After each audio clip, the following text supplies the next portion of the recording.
Stay tuned for this next project. I'm going to show you a unique infinity style earring.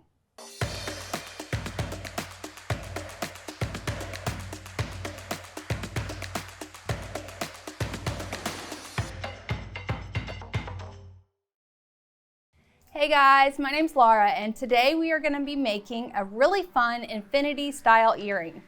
These are beaded earrings and they're super easy. I used some gemstones and some pearls. You can use crystals, you can use whatever you want, but they're really elegant and really beautiful when you're done.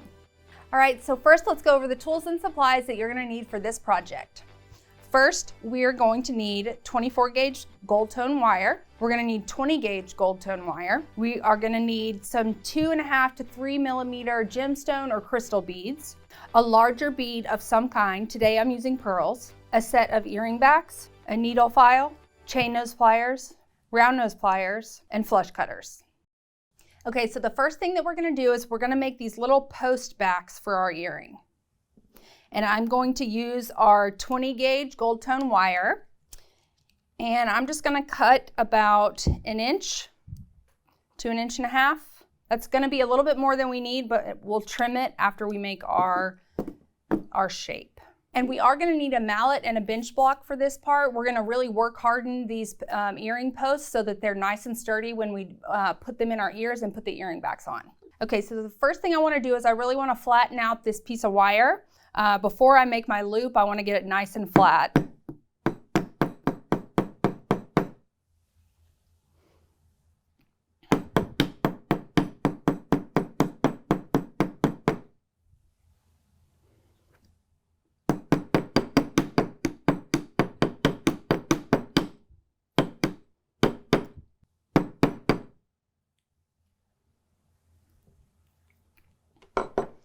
All right, so now that we've got it nice and flat, we're gonna make a loop on one end. So we're gonna grab our round nose pliers and we're gonna grab right at the very edge of our wire. And we're just gonna make a little loop. I'm gonna come down on my pliers pretty far because I want this loop to be as small as possible. I don't want it to be really obvious in the earring or to stand up off of the earring too much. So I want it to be close in size to the beads that I'm using. So I'm just going to make a little loop, curl this back on itself like that. And then we're going to give that a good hammer, get that nice and hard and nice and flat.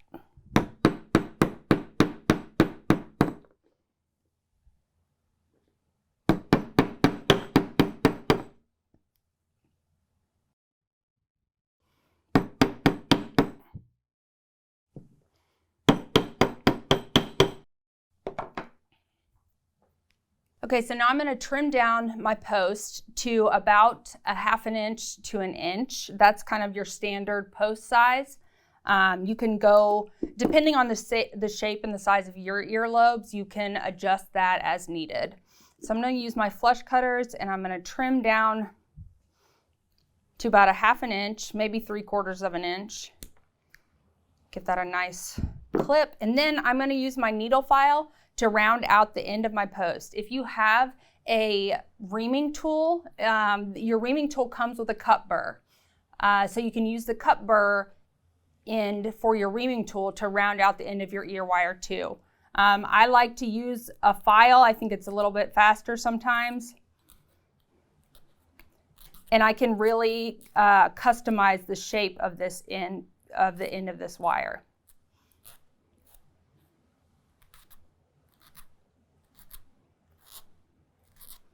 So I'm just rolling this wire in my hand while I'm running across it with the file.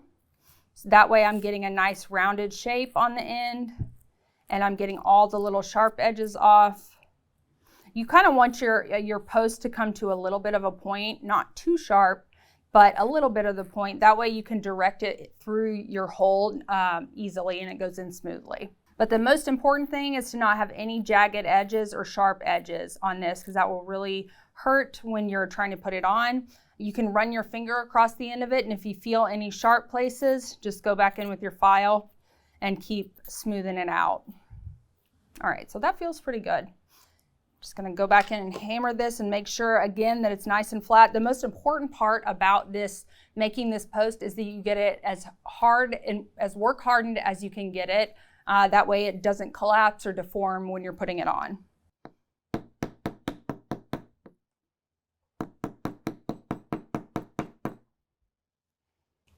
Okay, so first I'm going to cut about 1 foot to 1.5 feet of your 24 gauge wire.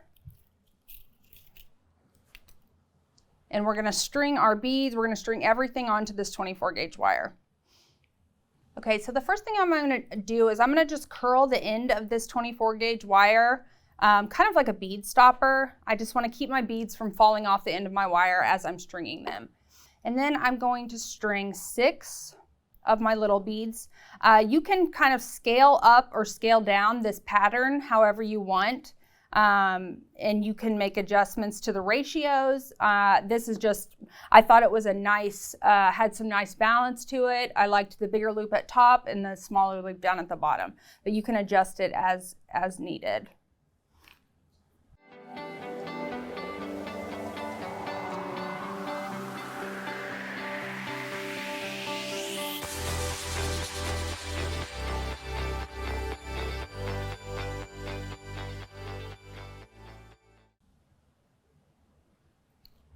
So 6 of your small beads,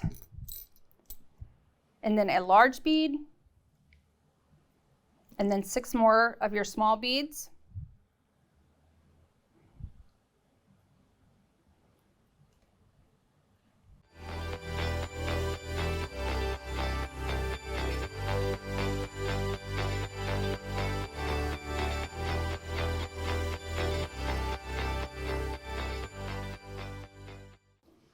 Okay, so we're just going to let those fall down towards the end, not all the way to the end, but pretty close. I want to give myself a little bit of extra room down at the end of my wire. So we're just going to pull these up around our large bead.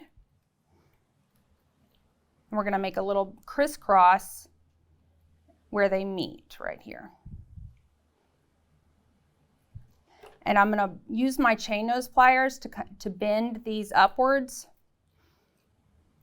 so that they're going in a nice, like the same direction and both pointing upwards like that. And then I'm going to take my long end of my wire and I'm just going to wrap it around that shorter end, keeping it as close down towards those beads as I can.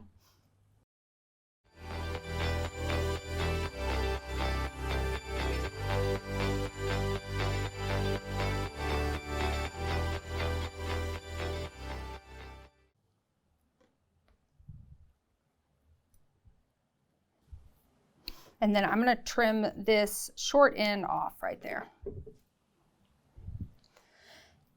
And then, so next we're going to do 15 of our smaller beads.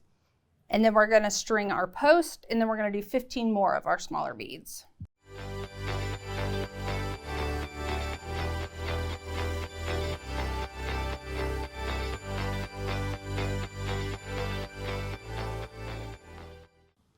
Okay, so I've got 15 beads strung, and I'm going to add my post.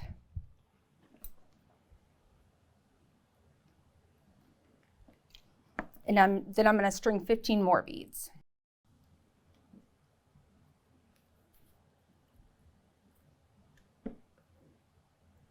Okay, so now that I've got all my little beads strung, we're going to bring our wire back around and pull this into a loop, making sure that we've pulled any slack out of our wire that we can.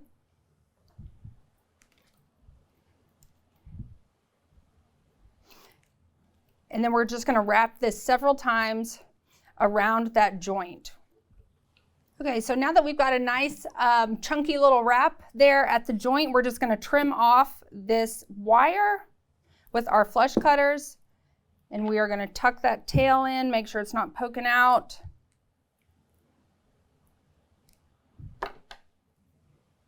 And then we are done. And slide your earring back on there. And then I just like to make sure that my loops are the same size. They're kind of the same shape. And you can kind of adjust that as needed. All right, so let's go back over one more time the tools and supplies that you're going to need for this project. First, we're going to need 20 gauge gold tone wire, 24 gauge gold tone wire, some 2.5 to 3 millimeter beads, some larger size beads, a set of earring backs, a rawhide mallet, a bench block, a needle file, a round nose plier, a chain nose plier, and a flush cutter. So if you need any of the tools and supplies to make this project, check out the links in the description below. What bead combinations would you use in your infinity earrings? Let me know in the comments below, and don't forget to like, subscribe, and ring that bell so you don't miss any future videos. We'll see you next time.